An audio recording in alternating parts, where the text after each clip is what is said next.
নখের কোণে একটু লেগে আছে। হ্যাঁ, তাহলে তুমি আ করো। নখের প্রসাদী ছিল বদনেতে দিল,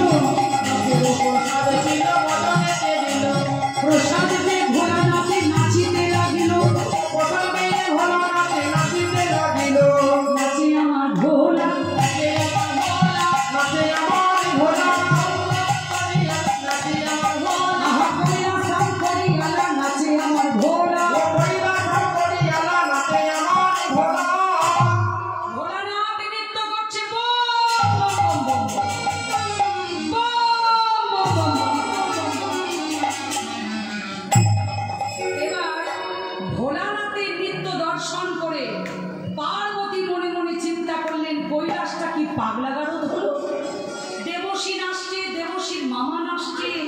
দেবশী। হ্যাঁ মামি বলি কৈলাসটা কি পাগলা নারদ করলি কেন মামি? দেখ তুই নাচছিস, আবার তোর বুড়ো মামাটাও নাচছে। ও আনন্দে নাচছি মামি, আনন্দে। কিসের আনন্দ? দ্বারকায় কৃষ্ণের সঙ্গে সুদামা এসেছে। হ্যাঁ, সেই সুদামা 4 মুষ্টি চিড়ে নিয়ে এসেছে। আচ্ছা, সেই 4 মুষ্টি চুড়ি চিড়ে চোখের জন্য ভিজে গিয়েছে। আচ্ছা, সেই ভেজা চিড়ে কৃষ্ণ প্রসাদ করেছে। তারপর সেই প্রসাদ পাত্র মিত্র যে যেখানে ছিল সকলে পেয়েছে। আচ্ছা আচ্ছা, আমি সেখানে ছিলাম, আমি একটু নিয়েছি, আর আমাকে কোণে একটু লেগেছিল, মামাকে দিয়েছি। আমরা সেই আনন্দে নাচছি। এবার পার্বতী বলছে, বাবা দেবশী, হ্যাঁ মামি, তোর মামা যখন কৃষ্ণের প্রসাদ পেল, আমিও তো তোর মামি, হ্যাঁ আমাকে একটু কৃষ্ণের প্রসাদ দে বাবা। তোমাকে? হ্যাঁ, দাঁড়াও, মত দিয়ে ভেঙেছিলাম তো, দেখি। বেশ মামি, তোমার ভাগ্যটাই খারাপ। কেন? তোমার কপালে কৃষ্ণের প্রসাদ জুড়লো না। তার মানে আমি কৃষ্ণের প্রসাদ পেলাম না? বেশ, আমিও প্রতিজ্ঞা করলাম, আমি যখন কৃষ্ণের প্রসাদ পেলাম না, দাপর যুগে কৃষ্ণ, কলি যুগে পুরী ধামে যেদিন জগন্নাথ রূপে যাবে, সেই জগন্নাথের মহাপ্রসাদ আমি পুরী ধামে গিয়ে বিমলার নাম ধরে আমি দাঁড়ে দাঁড়ে বিলাবো, দাঁড়ে দাঁড়ে বিলাবো, গালে গালে বিলাবো, জগন্নাথের মহাপ্রসাদ দাঁড়ে দাঁড়ে বিলাবো।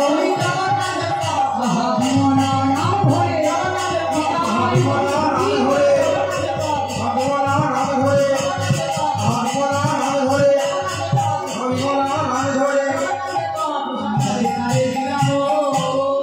তাই জগন্নাথের মহাপ্রসাদ বিমলা নাম ধরে পার্বতী বিতরণ করেছে।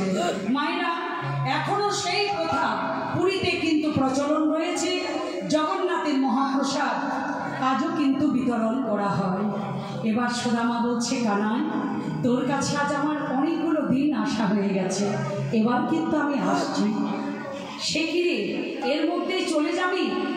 আচ্ছা, আমার তো কিছু জানা হলো না। আরে সুদামা, বলছি তুই সংসার করেছিস? এই কানাই, তোকে দেখতে এসেছি সে তো আমার স্ত্রীর জন্য।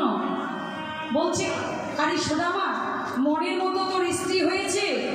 মনের মতো যদি স্বামী স্ত্রী না হয়, দেখবেন বাবার সংসারটা বেশি দিন টেকে না। তো সুদামা বলছে, কানাই, আমার স্ত্রী শিব ভক্ত, প্রত্যেক দিন শিবের মাথায় জল ঢালে, একটা করে বেলপাতা দিয়ে বলে, দেখো বাবা ভোলানাথ, আমার স্বামী অর্থশালী হোক বা নাই হোক, যেন সত্যবাদী হয়।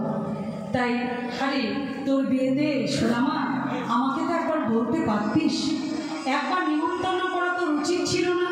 সুদামা বলছে, কানাই, আমার ভুল হয়ে গেছে, কিন্তু কানাই, আমি তো একজনকে বিয়ে করেছি, নিমন্ত্রণ করতে তোকে ভুলে গেছি, কিন্তু তুই যে 16,108 জনকে বিয়ে করেছিস, কই তুই তো আমাকে একবার নিমন্ত্রণ করলি না। আমরা বলি মা কৃষ্ণ বড় চালাক চতুর, কিন্তু যে জন কৃষ্ণ ভজে, কৃষ্ণের চাইতে সে আরো বেশি চতুর হয়। ভগবানের স্ত্রী সংখ্যা কত? 16,108 জন। ভগবান 8 জনকে আনুষ্ঠানিকভাবে বিয়ে করেছিলেন, আর 16,100 জনকে ভগবান বিয়ে করতে বাধ্য হয়েছিলেন। কি করে? আগেকার দিনে আসামি রাজা ছিল নরকাসুর। নরকাসুরের ছেলে বউ থাকার সত্ত্বেও তার মাথাতে দুর্বুদ্ধি চাপলো কি জানেন? 1 লক্ষ রাজকুমারীকে এক জায়গাতে জড়ো করে আমি একসঙ্গে বিয়ে করব। এটা বদ বুদ্ধি ছাড়া কিছু নয়। তাই পার্শ্ববর্তী রাজাদের সঙ্গে যুদ্ধ শুরু করল। তাদের কিছু নেয় না, কি করলেন?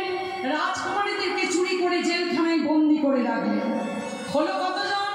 16,100 জন। 1 লক্ষ হবে তবেই সে বিয়ে করবে। 16,100 জন রাজকুমার জেলখানায় বসে কৃষ্ণকে চিঠি লিখল, হে কৃষ্ণ, আমরা নরকাসুরের জেলখানায় বন্দী হয়ে আছি, তুমি তো জগতের উদ্ধারকারী, তুমি এই নরকাসুরের জেলখানা থেকে বন্দী রক্ষা করো আমাদেরকে। এই চিঠিটা কৃষ্ণের কাছে পৌঁছে গেল। কৃষ্ণ চিঠি পড়ে নরকাসুরের কাছে এলেন। নরকাসুরকে বলল, তুমি রাজকুমারীদেরকে ছেড়ে দাও। নরকাসুর ছাড়ল না। একটা কথা জেনে রাখবে, ভক্ত যদি ভগবানের জন্য কিছু করতে পারে, ভগবান ভক্তকে রক্ষা করবেই করবে। তাই করলো কি, নরকাসুর যখন ছেড়ে দিল না, কি করলো না, ভগবান নরকাসুরকে একেবারে প্রাণে শেষ করে দিল। তার ছেলে ভগদত্তকে রাজা করে দিল। ভগদত্তকে বলল, শোনো ভগদত্ত, তোমার বাবার দুর্বুদ্ধির জন্য তোমার বাবাকে আমি মারতে বাধ্য হয়েছি, তুমি রাজকুমারীদেরকে ছেড়ে দাও। তাই ভগদত্ত রাজকুমারীদেরকে ছেড়ে দিল। 16,100 জন রাজকুমারী ভগবানের চরণ দুটি জড়িয়ে ধরে কাঁদতে লাগলো, হে কৃষ্ণ, আমাদের জীবনে হবে না শ্বশুর বাড়ি, জীবনে হবে না বাবার বাড়ি, কোনো রাজপুত্র আমাদেরকে বিয়ে করতে চাইবে না। সবাই বলবে এরা নরকাসুরের জেলখানায় বন্দী হয়েছিল, একমাত্র আমাদের উপায় ব্রহ্মপুত্র নদীর চলে আমরা ঝাঁপ দিয়ে মরব।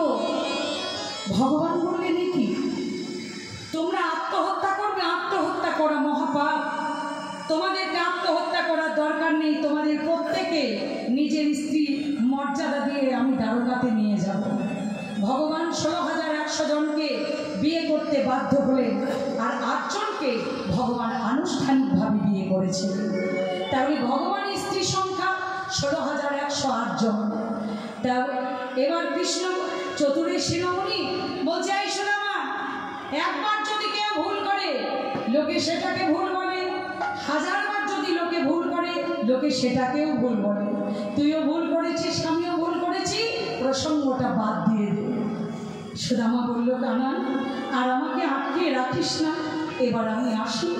কৃষ্ণ বলছে, সুদামা, মাঝে মাঝে এইভাবেই বন্ধুকে যেন রেখে যাস। কৃষ্ণের কাছে বিদায় নিয়ে সুদামা চলে যাচ্ছে।